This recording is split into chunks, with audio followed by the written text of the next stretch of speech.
Security of embedded devices, as we find them in IoT devices or in electrical control units of vehicles, is becoming more and more relevant, especially in the domain of automotive security and upcoming autonomous vehicles. Vulnerabilities in ECUs may have severe impacts to drivers or other road users. Here at Schutzwerk, when we run penetration tests to identify those vulnerabilities and attack vectors, we typically perform also a lot of manual tasks with the inner hardware of the devices, the so-called printed circuit boards or PCBs. A PCB basically looks like this one here, which is a small board of a Raspberry Pi. In most cases, the manual process includes 4 steps. First one is the visual analysis of the board, where we identify the different chips on the board, such as processors or flash storage. Here shown for a common router providing internet access and Wi-Fi. Then we try to get further information about these components, for instance via respective datasheets. However, datasheets are often not available due to intellectual property reasons of customers. This means we have to find out this information on a different way in such cases.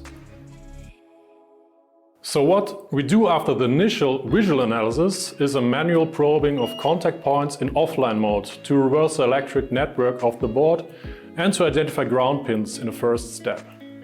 This is a very time-consuming process, especially when there are many components and contact points on the board. When this part is finished, we power the device on and do a manual probing in online mode. Here we need to manually place probes on the board for all contact points we want to analyze. This process is often error-prone as contact pads can be very small and placed probes can slip out of position or might have insufficient electrical contact. For all these contact points, we try to identify their connection to power supply lines or signal lines on the board. Identified signal lines in turn need to be mapped to potential bus protocols like UART, SPI, I2C and so on. Again, if no datasheets are available, this is a very time-consuming process, which includes a lot of trial and error. Finally, at the last step, when we have identified signal lines and mapped them to bus protocols, we can try to find potential attack vectors, such as extracting key material or accessing debug interfaces to gain unauthorized control of a device. The latter case is demonstrated here with our router device by connecting to an unprotected UART interface. This interface provides us with an interactive root shell, basically meaning we have full control of a device. What is always a good thing from an attacker's perspective, but would be of course bad news for a user or customer. So, as we could see, this whole manual process has several time-consuming and error-prone steps involved. This was our main motivation to build the PROBoter, which is a self-made probing machine with 4 probes that can be individually placed on a PCB.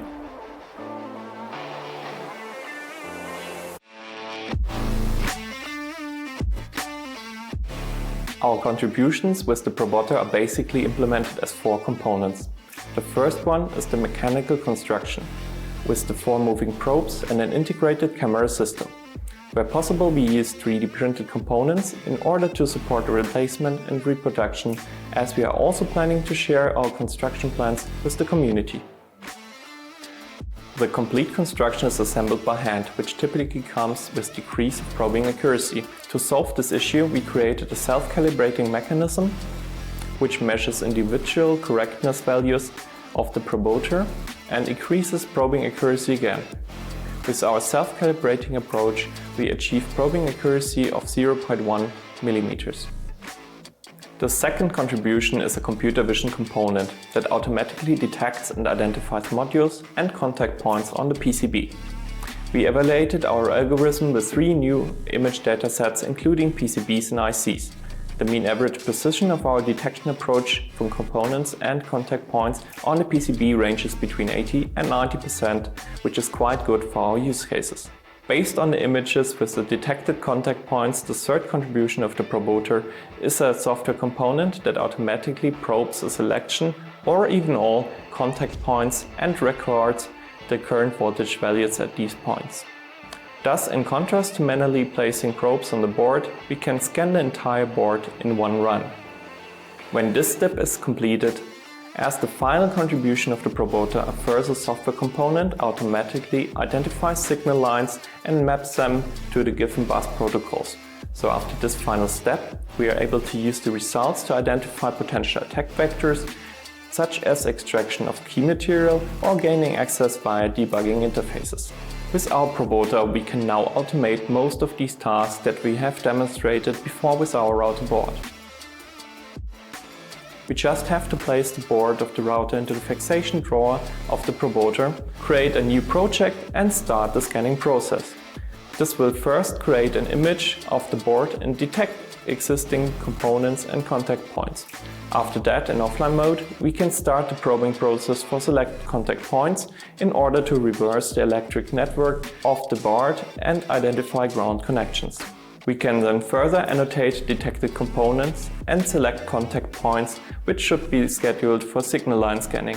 The PROBoter measures existing signals and calculates the probability of the mapping to given bus protocols. For example, UART in this case. Based on the results, we can select contact points as the most likely candidates for signal lines of a given protocol. In our case, the RX and TX channels of the router's UART interface. After selecting the channel candidates, the PROBoter will probe the respective contact points and start the terminal showing the output of the UART interface.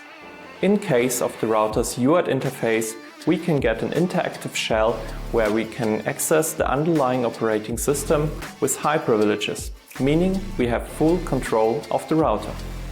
With the PROBoter, we provide a novel self-calibrating architecture for automated PCB analysis as a part of a penetration test. Our evaluation showed that 4 independently moving probes allow a precise measurement of available signals and an effective identification of existing bus protocols, which we evaluated for one-wire, UART, SPI and I2C. This generates potentially interesting entry points for an attacker. Compared to an error-prone alternative of manual probing, the PROBoter can increase the efficiency of analyzing hardware components and at the same time maximize the coverage of analyzed components. This further increases the likelihood of discovering vulnerabilities in penetration tests.